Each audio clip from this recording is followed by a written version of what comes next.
So we're just going to work on a little bit of posture today. So when we dance, one of the first things we learn is that our body is straight the whole time.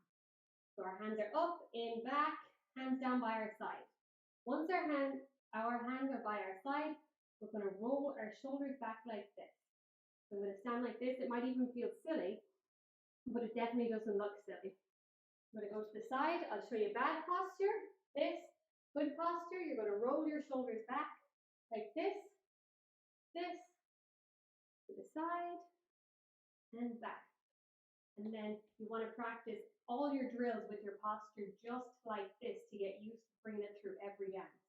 If you're going to do skip 2 3s, really work on that posture and everything. Jump, jump.